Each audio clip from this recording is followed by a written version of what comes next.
La Cavernale, chapitre 7, page 110. Les compagnons ne donnent pas de réponse tout de suite. Ils demandent un peu de temps pour réfléchir et pour discuter entre eux de ce qui est le mieux à faire. Ils tiennent conseil dans la cuisine de la grande maison où ils ont passé la nuit. Ariane est avec eux cette fois. Ils parlementent longtemps sans parvenir à un accord. Moi et Seth essaient de convaincre les autres de reprendre la route. Rogne soutient que c'est une folie. Chaque clan tente de gagner Ariane à sa cause, sachant que les autres accepteront sa décision. Mais Ariane ne veut influencer personne. Elle tient à ce que la décision soit prise en dehors d'elle. Ariane n'en peut plus. Elle se sent vidée de ses forces et de ses émotions. Elle sort sur le balcon à l'arrière de la maison. Glou la suit. Il s'adosse au mur de briques. Ariane s'est installée sur la balustrade de bois.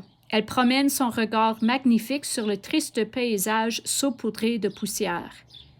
De la sentir si proche, une fin, bien connue, étourdit Glou.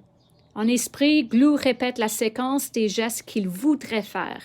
C'est simple, il n'a qu'à s'avancer, descendre Ariane de sa balustrade, la serrer ferme contre lui et approcher son visage du sien jusqu'à ce que leurs bouches se touchent. Il rêve de se voir en gros plan dans les longs yeux où toute la lumière semble se concentrer. Glou sait qu'il devrait profiter de ce moment privilégié. C'est si rare qu'il se retrouve ainsi à l'écart des autres. Mais il n'ose rien dire ni rien faire d'autre qu'admirer la fine silhouette arquée sur un fond de ciel plafort. Glou contemple Ariane avec des yeux de printemps. Mais quand elle tourne vers lui son visage fatigué, Glou détourne aussitôt les yeux vers le paysage, sans le voir. Ariane n'a pas remarqué l'ardeur du regard posé sur elle.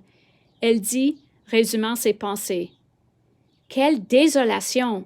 Chaque jour, la poussière détruit un peu plus les arbres. Les plantes meurent l'une après l'autre. Seth me demande ce qu'il faut faire. Mais si je parle, je vais vous influencer. Ce ne sera plus une décision libre. Je préfère me plier à la décision de la majorité. Mais il faudrait se mettre d'accord. Ce serait trop dur de laisser des amis derrière et d'être sans nouvelles d'eux. Ça m'arracherait le cœur. Mais je ne peux pas non plus laisser aller tout seul ceux qui veulent retourner à Montréal. La route sera remplie de dangers. Et qu'est-ce qu'on trouvera à Montréal, tu penses? Pour répondre, Glou se contraint à regarder Ariane droit dans les yeux. C'est une souffrance délicieuse et terrible, comme une pointe de glace qui rafraîchit et brûle en même temps. Il resterait indéfiniment sous son regard, mais il faut parler. Alors Glou demande, « Pourquoi partir?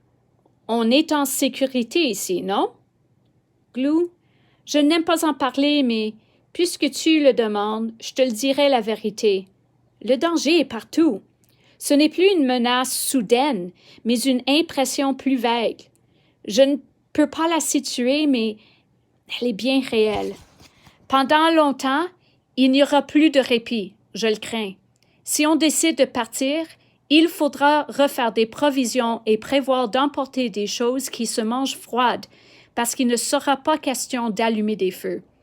Il faudra éviter tous les endroits habités. Ce voyage, ce ne sera pas facile. Ariane, avant de partir, je voudrais... Ariane ne saurait jamais ce que Glou voudrait, ni s'il s'agissait de partir du village ou simplement du balcon, car subitement la porte vient de s'ouvrir et Niam les rejoint.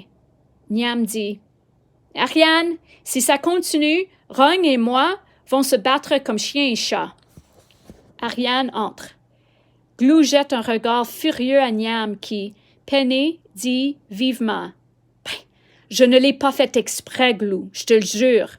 Je ne voulais pas vous déranger, mais ça va vraiment mal entre Rogne et moi. » Glou, je voulais te dire, dans un monde pareil, un amour, c'est un cadeau merveilleux. Et le refuser, c'est du gaspillage. Glou, laisse-moi t'aimer au moins.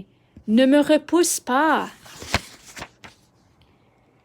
Niam met une main hésitante sur le bras de Glou, mais d'un mouvement d'épaule, il la repousse et il rentre sans rien dire. Piteuse, Niam entre à son tour. Dans la cuisine, les esprits se sont calmés. Ariane résume la situation. Bon, vos décisions sont prises. Seth et Biba, vous restez, et Rung et Glou. Toi, Niam, est-ce que tu restes? Comment peux-tu en douter? Demande Niam tristement. Là, tu m'étonnes, Ariane. Comment peux-tu ne pas être sûr que je reste avec vous? C'est d'être ensemble qui fait notre force, dit Ariane. Si je reste aussi, on est déjà 6. Il n'y a plus que toi, moi, qui n'a... Qu'est-ce que tu décides finalement, moi? L'interrompt Rung. Il n'y a plus que toi qui veux partir. Tu vas t'en aller, toute seule, sur les routes? Ha! Je te souhaite bonne chance. Ariane vient de dire c'est d'être ensemble qui fait notre force, intervient Seth. Reste donc avec nous, moi. Si tu pars, on ne sera plus que 6.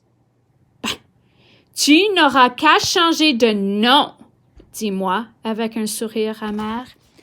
Comme je l'ai dit et répété à Rung, rester, ça veut dire être pris dans ce petit village sans moyen de communiquer. Personne ne pensera à venir nous chercher ici. Et il n'y a pas beaucoup de nourriture. À 8, on l'aura vite épuisé. Mais si vous restez tous, je resterai aussi.